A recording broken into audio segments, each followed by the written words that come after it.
السلام علیکم ورحمۃ اللہ وبرکاتہ۔ الحمد للہ نحمدہ ونستعینہ ونستغفرہ ونؤمن بہ ونتوکل علیہ ونعوذ باللہ من شرور انفسنا ومن سیئات اعمالنا، من يهده الله فلا مضل له ومن يضلله فلا هادي له،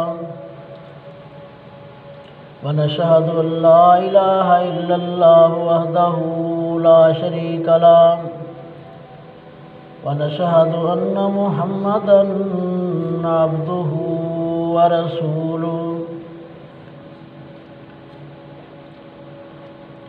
أما بعد فإن خير الحديث كتاب الله، وخير الهدي هدي محمد صلى الله عليه وسلم، وشر الأمور محدثاتها، وكل محدثة بدعة، وكل بدعة ضلالة، وكل ضلالة في النار۔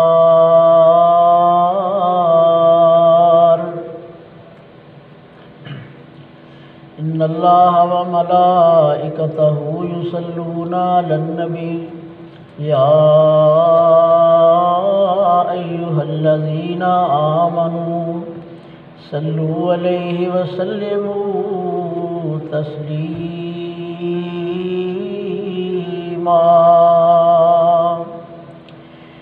اللهم صل على محمد وعلى آل محمد كما صليت على إبراهيم وعلى آل إبراهيم إنك حميد مجيد۔ اللهم بارك على محمد وعلى آل محمد كما باركت على إبراهيم وعلى آل إبراهيم إنك حميد مجيد۔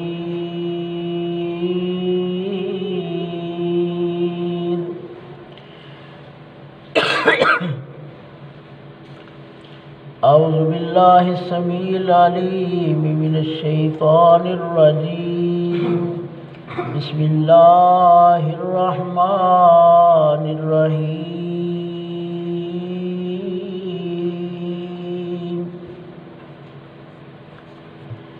يا أيها الذين آمنوا قوا أنفسكم وأهليكم نارا وقودها الناس والحجارة عليها ملائكة غلاظ شداد لا يعصون الله ما أمرهم ويفعلون ما يؤمرون۔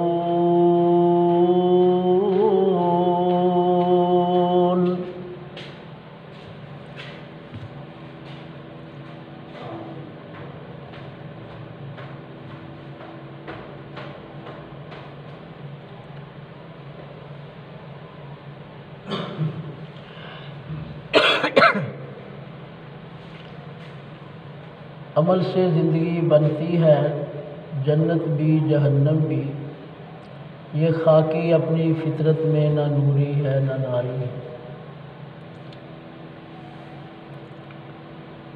ہر قسم کی بڑائی، تعریف، عظمت، عبادات، ریاضات کے لائق اللہ وحدہ لا شریک کی ذات بابرکات ہے، جو ساری کائنات کا خالق، مالک، داتا، غوث، مشکل کشا، حاجت روا، علی کل شیء قدیر، علام الغیوب، ستار العیوب ہے اور غفار الذنوب ہے۔ پھر بے شمار صلاۃ و سلام خاتم النبیین رحمت للعالمین حضرت محمد الرسول اللہ صلی اللہ علیہ وآلہ وسلم کی ذات اقدس پر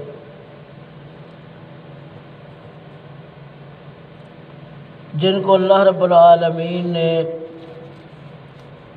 دنیا اور آخرت کی کامیابی کے لیے سامان دے کر بھیجا، پیغام دے کر بھیجا، جن کی زندگی ایک مسلمان کے لیے اسوہ حسنہ ہے، یعنی بہترین نمونہ ہے۔ وعلیکم السلام۔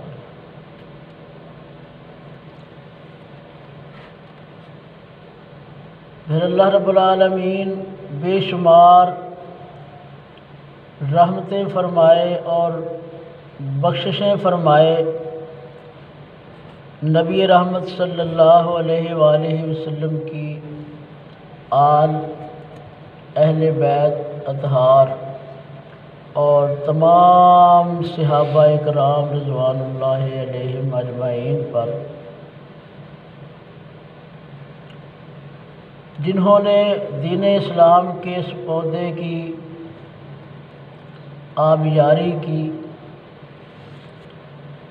دین اسلام سے لگاؤ کیا، محبت رکھی، اور پھر خاص طور پر اللہ رب العالمین نے اپنے دین کے لیے ان کو چنا، منتخب کیا، پسند فرمایا۔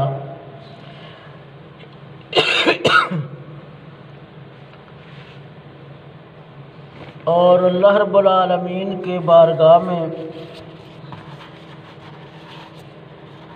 دعا ہے کہ اللہ رب العالمین ہم سب پر اپنی رحمت فرمائے اور ہماری بخشش فرمائے، اور ہمیں آخری نبی رحمت صلی اللہ علیہ وآلہ وسلم کی لائی ہوئی شریعت پر عمل کرنے کی توفیق عطا فرمائے۔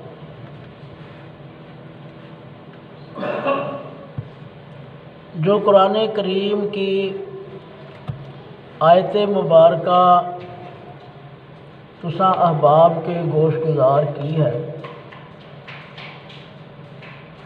28 نمبر پارہ ہے، اور پارے کے میں سورہ تحریم ہے، تو سورۃ التحریم میں سے میں نے تساں احباب کے ایک آیت گوش گزار کی ہے۔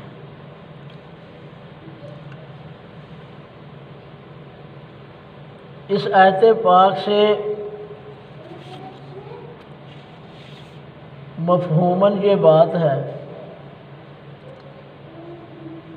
کہ اے مومنو، یعنی اے ایمان لانے والو، تم اپنے آپ کو بچاؤ اور اپنے گھر والوں کو بچاؤ، اپنے اہل و عیال کو آسان لفظوں میں، سادہ زبان میں بچاؤ۔ ایک تو ہے گناہوں سے بچانا، ہدایت کے راستے پر چلانا، یہ تو اللہ رب العالمین نے اپنے ذمہ کام لے لیا ہے۔ ہدایت دینا، نہ دینا، یہ اللہ رب العالمین نے خود اپنی ذمہ داری لگائی ہے کہ میں جس کو چاہوں ہدایت دوں، جس کو چاہوں نہ دوں۔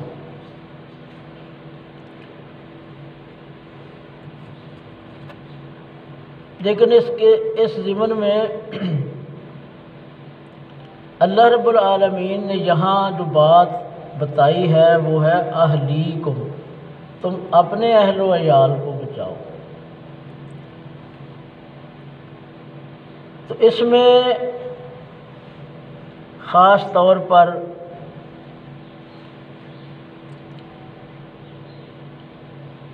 ارباب حل و عقد کے ساتھ ساتھ ماں باپ، والدین سر فہرست ہیں۔ کہ ماں باپ اور والدین کی اس معاملے میں ذمہ داری ہے کہ وہ اپنے آپ کو بھی بچائیں اور اپنے اہل و عیال کو بھی بچائیں۔ کس سے بچائیں؟ نارا، آگ سے بچائیں، جس کو ہم آتش جہنم بھی کہتے ہیں۔ وقودها الناس،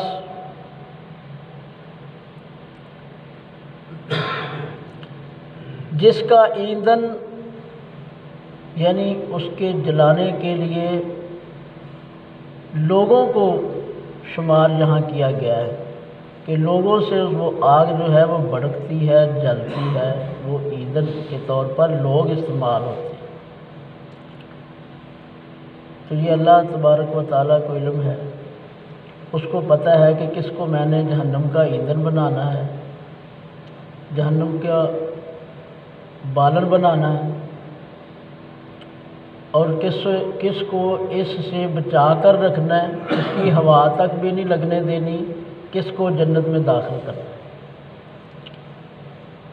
لیکن یہ بات ضرور ہے کہ جنت میں داخلے کے لیے لا الہ الا اللہ محمد الرسول اللہ پر ایمان لانا اور اس کے تقاضوں کو پورا کرنے کا اللہ نے حکم دیا ہے۔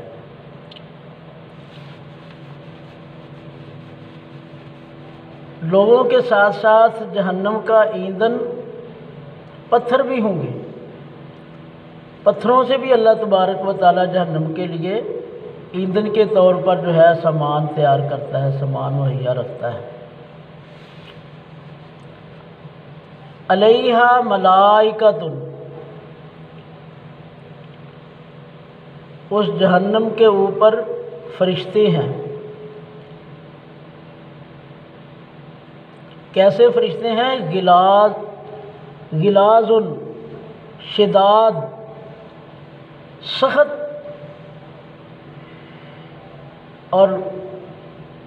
اور بھی زیادہ سخت، یعنی دو لفظ استعمال کیے کہ سخت ہیں اور سختی میں بھی بہت وہ آگے بڑھے ہوئے ہیں۔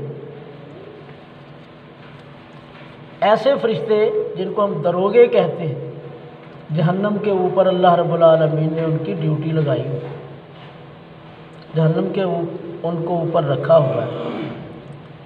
ان کا کام کیا ہے کہ لا یعصون اللہ، وہ اللہ کی نافرمانی نہیں کرتے۔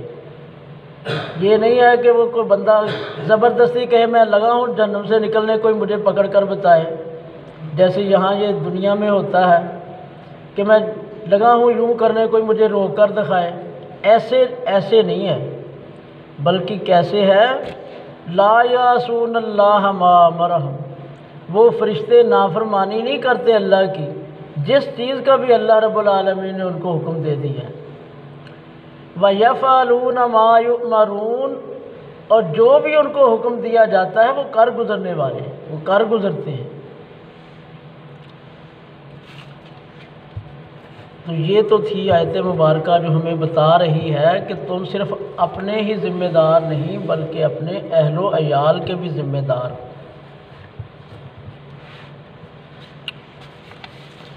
تو پھر حدیث پاک ہے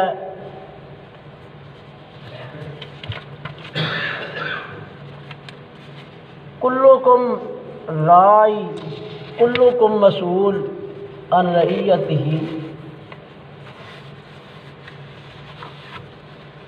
کہ ہر ایک تمہارا ذمہ دار ہے اور اس سے پوچھا جائے گا اس کی رعیت کے بارے میں، یعنی جو بھی اس کے متحد ہے، بیوی ہے، بچے ہیں اور پرورش یتیم وغیرہ جن کا وہ کفیل بنتا ہے، اس سے پوچھا جائے گا۔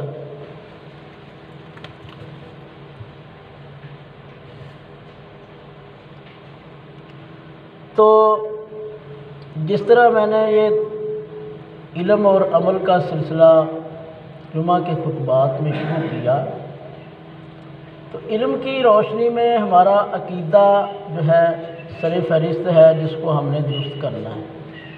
اگر ہمارا عقیدہ درست ہے کہ ہم آخرت کی فکر میں لگ گئے ہیں، ہماری آخرت اچھی ہو جائے، دنیا تو جیسی کیسی ہے گزر جائے گی، مسافر کی طرح یہ زندگی ہے، سامان 100 برس کا پل کی خبر نہیں، ہماری یہاں یہ صورتحال۔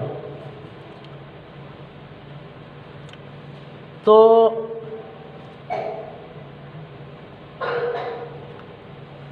سامان 100 برس کا، تو یہاں جو ہے دنیا مزرعۃ الآخرہ، دنیا آخرت کی کھیتی ہے۔ آخرت پر ایمان لانا، آخرت کے عقیدے کو ماننا ایک مسلمان کے لیے اشد ضروری ہے۔ آخرت کو ماننے کے بغیر اس دنیا میں ایک انسان کو متحرک کرنے والی یقیناً میں سمجھتا ہوں کہ کوئی اور چیز نہیں، کیونکہ یہ جو جیلوں کی سزائیں ہیں، مقدموں کی سزائیں ہیں، دنیا میں بندہ جو ہے وہ ان سے بعض اوقات رشوت دے کر سفارشیں کرا کر بچ بھی جاتا ہے، دنیا کی تکلیفوں سے محفوظ پیسے کے بل بوتے پر، افراد کے بل بوتے پر رہ جاتا ہے۔ تو ایسا دن ضروری ہے کہ جس پر ایمان لایا جائے کہ اللہ رب العالمین غفور الرحیم ہونے کے ساتھ ساتھ عادل بھی ہے، وہ عدل کرنے والا ہے، وہ انصاف کرنے والا ہے، وہ ایسا نہیں ہے کہ اچھوں اور بروں کو برابر ہی کر دے، ظالم اور مظلوم کو برابر کر دے، ایسی شان اللہ کی نہیں ہو سکتی، کیونکہ وہ مالک ہے، وہ خالق ہے، وہ رازق ہے، ہاں اس کی مہربانیاں بے شمار ہیں۔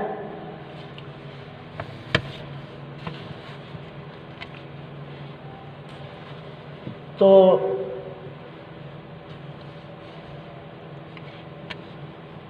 فرمایا یہ جو علم کے متعلق عقیدہ آخرت ہے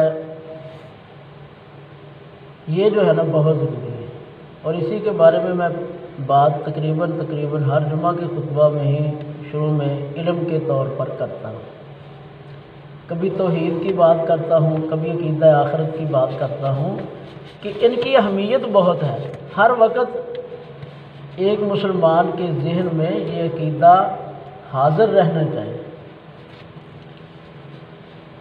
ہمارے ذہنوں میں کب حاضر ہوتا ہے؟ جب کوئی فوت ہوتا ہے، جب کسی کے جنازے کے ساتھ جاتے ہیں۔ بات تو ناہنجار ایسے بدبخت بھی ہوتے ہیں، وہاں بھی اپنی باتوں میں ہی وہ سیاست کی باتیں، یا جیسے بندے سے چپ نہ رہا جا رہا ہو تو کچھ نہ کچھ وہ بات ضرور ہی کرنا چاہ رہا ہو، تو بس پھر وہ کبھی سیاسی باتیں، کبھی اپنے گھروں کے حالات، کبھی حکومت کے بارے میں وہ خاموش نہیں رہتا۔ وہ جو صدمے کے وقت غمگین نہیں ہوتا اور خوشی کے وقت مسرور نہیں ہوتا، خوش نہیں ہوتا، وہ تو پھر پتھر کی طرح ہوا، نہ گرمی میں اس کو گرمی لگی، نہ سردی میں اس کو سردی لگی، پھر وہ انسان تو بڑی دور کی بات ہے، انسانیت جو ہے وہ بہت دور کی بات ہے۔ ہاں آدمیت وہ جو ہے اس کے پاس تو ہے ہی، وہ تو کوئی نہیں چھین سکتا۔ تو نبی رحمت صلی اللہ علیہ وآلہ وسلم نے اس آیت کی تشریح میں جو فرمایا کہ خود کو اور اپنے اہل و عیال کو دوزخ سے بچانے کا جو سلسلہ ہے، طریقہ ہے، وہ یہ بتایا کہ ان اپنی متاحت یعنی اپنی اولاد کو نماز کا حکم دو۔ جب بچہ 7 سال کا ہو جائے تو اسے نماز کے بارے میں کہو، سکھاؤ کہ نماز شروع کر۔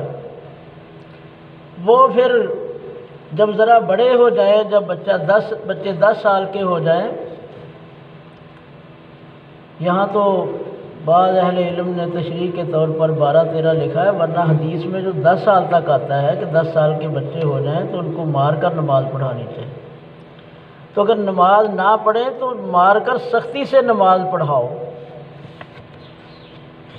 یہاں تک کہ اہل علم نے لکھا کہ بالغ ہوتے تک تو بعض اوقات تو بالغ ہونے کے بعد بھی سر کی جو ہے پھٹیاں جو ہیں وہ کھیڑنی پڑتی ہیں، تو پھر بھی بڑی مشکل قسمت والے لوگ ہیں جو نماز کے لیے بھاگ کر آ جائیں شوق و شوق سے، ورنہ کہہ کر نمازوں میں خطبے دے دے کر تقریریں سن کر بھی بعض اوقات اثر نہیں ہوتا۔ اسی طرح اللہ تعالیٰ کے حکم نماز اور اس کے علاوہ دیگر دینی احکامات کی خلاف ورزی ہونے پر سربراہ خانہ کو غصہ میں آنا چاہیے۔ ایسے تو نہیں وہ ڈانٹے گا، غصہ اس کو کچھ تھوڑا سا آئے گا تو پھر ہی وہ ڈانٹے گا کہ بھئی بیٹے جب تو کسی کام پر نہیں جاتا تو پھر تو میں تمہیں بہت تم سے ناراض ہوتا ہوں، جب نماز کی باری آتی ہے تو میں تمہیں کہتا تک نہیں۔ یہ ایسے نہیں ہو سکتا، میں تو کہوں گا تمہیں، یعنی غصہ میں آ کر وہ کہنا پڑے گا۔ اور دینی احکامات کی پابندی سختی سے کرانی چاہیے، کیونکہ روز قیامت اس کے بارے میں سوال ہوگا کہ اے مسلمان، تو اپنے گھر والوں سے اپنے حکموں کی خلاف ورزی پر ناراض ہوتا تھا، لیکن میرے یعنی اللہ تعالیٰ کی نافرمانی پر تجھے ذرا بھی غصہ نہ آتا تھا۔ تو عزیز بھائیوں، دوستوں، بزرگوں اور بہنوں، معلوم ہوا کہ اولاد کی تعلیم و تربیت اسلامی خطوط پر کرنا نجات کا باعث ہے، اس دنیا میں بھی پریشانیوں سے نجات اور کل قیامت کے دن بھی، اور اس میں کوتاہی کرنا اللہ تبارک و تعالیٰ کی ناراضگی کا باعث ہے۔ تو اولاد کے حقوق میں جس طرح ہم اپنے بچوں کو اچھا کھلاتے پلاتے پہناتے ہیں، اس کے علاوہ کوشش یہ ہونی چاہیے، کوشش یہ ہوتی ہے کہ کسی اونچے سکول میں داخل کروائیں۔ اسی طرح دینی تعلیم کا اہتمام اس سے بھی زیادہ ہونا چاہیے۔ آج کل یہ بات عام ہو گئی ہے کہ ہم اپنی اولاد کی دنیاوی تعلیم پر تو ہزاروں روپے ماہانہ خرچ کر دیتے ہیں، لیکن دینی تعلیم و تربیت اور نماز روزہ کے مسائل سے ہمارے بچے بہت کم واقف ہیں۔ یاد رکھیے، یہ دنیاوی ڈگریاں جو آج ہم اپنی اولاد کو دلوا دیتے ہیں، یہ صرف دنیا کی زندگی تک ہی محدود ہیں، لیکن دینی علوم اگرچہ ان کی کوئی ڈگری نہ بھی ہو، تب بھی ہماری دین و دنیا کی بہتری اور کامیابی کا ذریعہ ہے۔ حدیث پاک ملاحظہ فرمائیں کہ نبی رحمت صلی اللہ علیہ وسلم نے فرمایا کہ جو شخص قرآن پڑھے اور اس پر عمل کرے تو اس کے والدین کو قیامت کے دن ایسے تاج پہنائے جائیں گے کہ جن کی روشنی سورج کی روشنی سے بھی زیادہ ہو۔ تو یہاں سے اندازہ لگائیں کہ جو قرآن پڑھتا ہے، اس پر عمل کرتا ہے، کوئی اس جیسا تاج کوئی پہن سکتا ہے؟ یہ تو اس کے ماں باپ کی جنہوں نے بہت محنت سے اپنی اولاد کو یہ قرآن کریم کی تعلیم دی اور پھر اس پر عمل کرنے پر اپنی اولاد کو یعنی اپنے ماتحتوں کو مجبور کیا، یہ تو اس کی شان ہے، اور جو قرآن پڑھ کر عمل کرنے والا ہوگا اس کی شان کا کیا اندازہ ہم لگا سکتے ہیں، یعنی اس کی شان کا اندازہ لگانا ہمارے بس کی بات ہی نہیں۔ اللہ پاک عمل کرنے کی توفیق عطا فرمائے۔